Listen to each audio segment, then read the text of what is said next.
di tanggal 30 Desember, itu 1 hari sebelum saya main di Medan untuk acara New Year,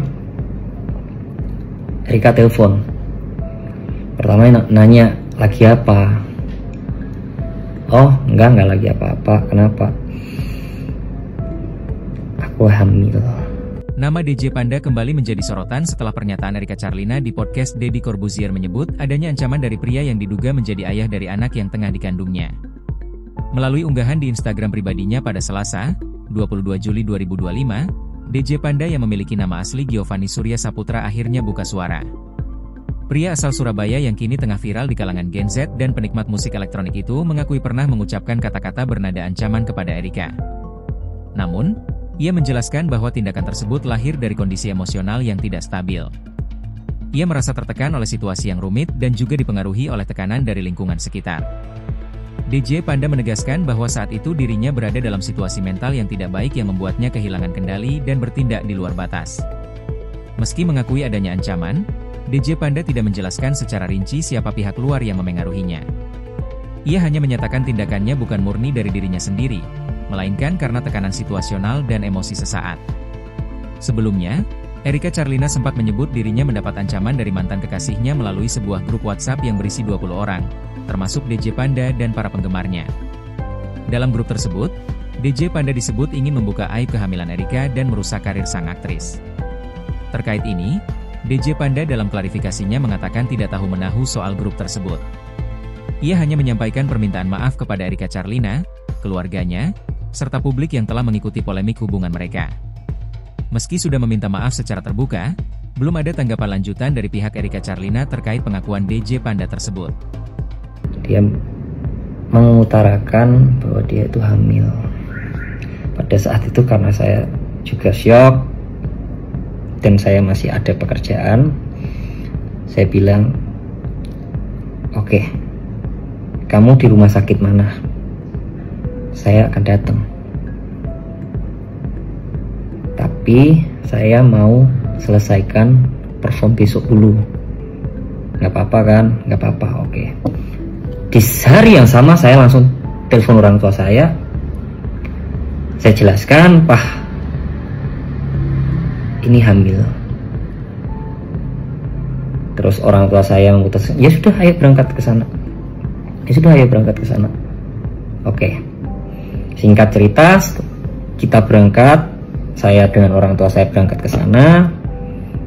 Orang tua saya menjelaskan kondisi saya seperti dalam podcast tersebut.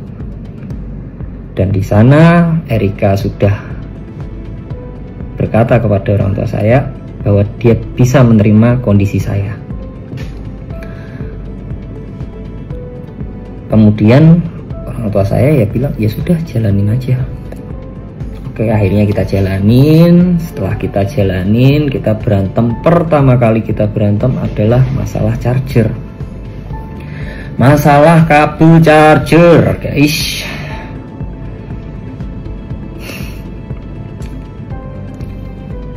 Jadi pada saat itu kabel charger saya kan nggak ada,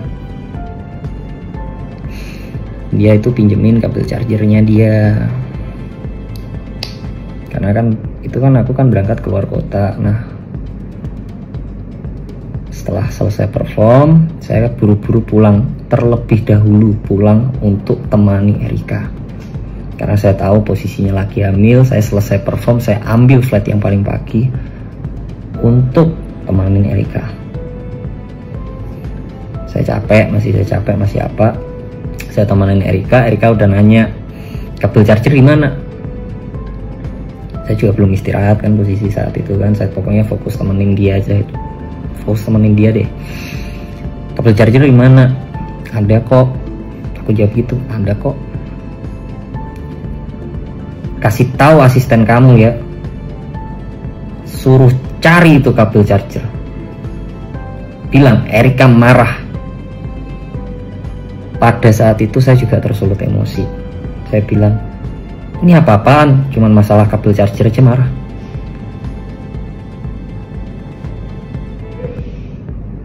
selesai masalah itu kita diem, akhirnya berbaikan lagi, jalan lagi. Setelah jalan lagi, pagi hari kita mau keluar bareng. Di pagi hari itu kita mau keluar bareng karena pada saat itu celana panjang saya itu semua lagi dicuci. Saya bilang, apa aku pakai celana pendek aja ya? Yang agak saya shock pada saat itu, dia berkata kepada saya, kamu tahu nggak jalan sama siapa? Kok bisa-bisanya pakai celana pendek?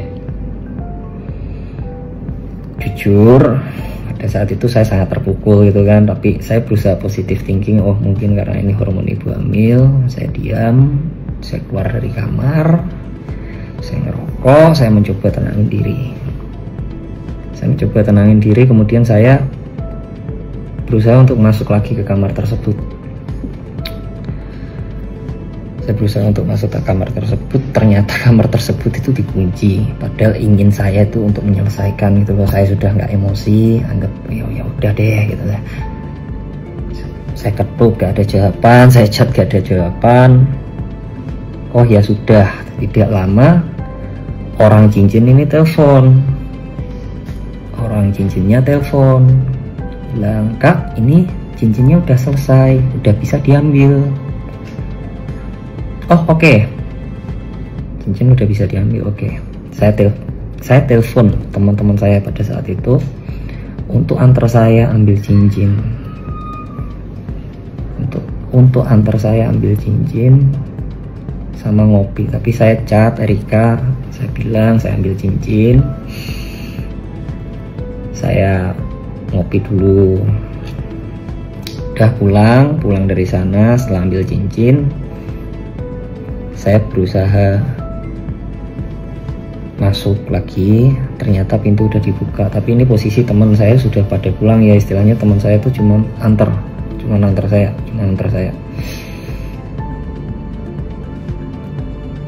Saya masuk ke kamar. Niatan saya itu untuk bikin mood dia seneng dulu itu. Ini loh cincin udah jadi. Saya coba tunjukin gitu, cuman reaksinya tidak seperti yang saya kira. Dia bikin kata-kata,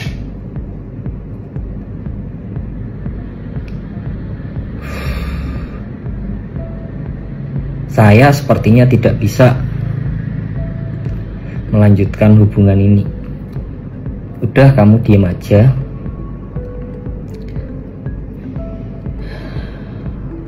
Biarkan saya yang bertanggung jawab. Kalau bisa, tidak usah ada orang yang tahu ini anak bapaknya siapa.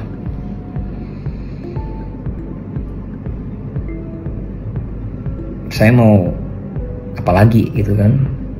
Oh ya sudah, karena saya sudah mendapatkan kata-kata tersebut, saya ngomong masih pada saat itu saya ngomong, nggak marah toh? Dia bilang enggak. Oh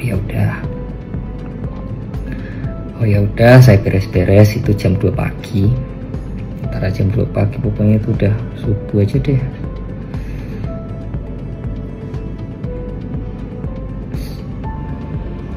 Saya telepon teman saya.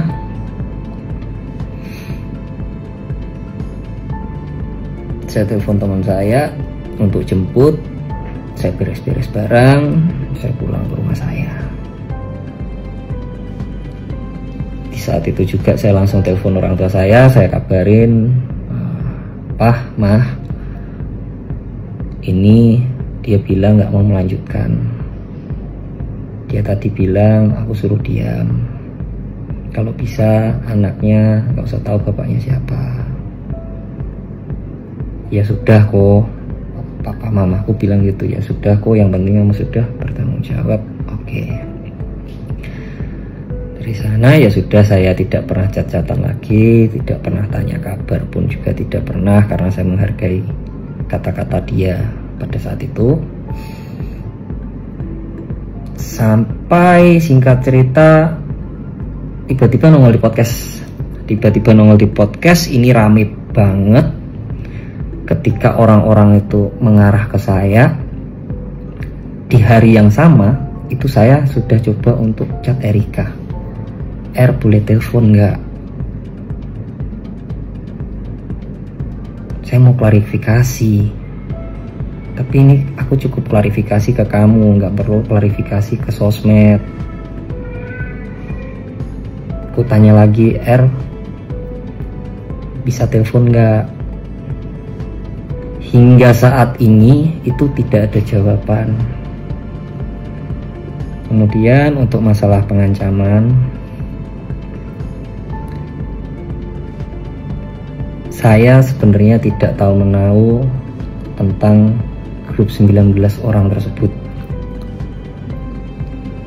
Cuman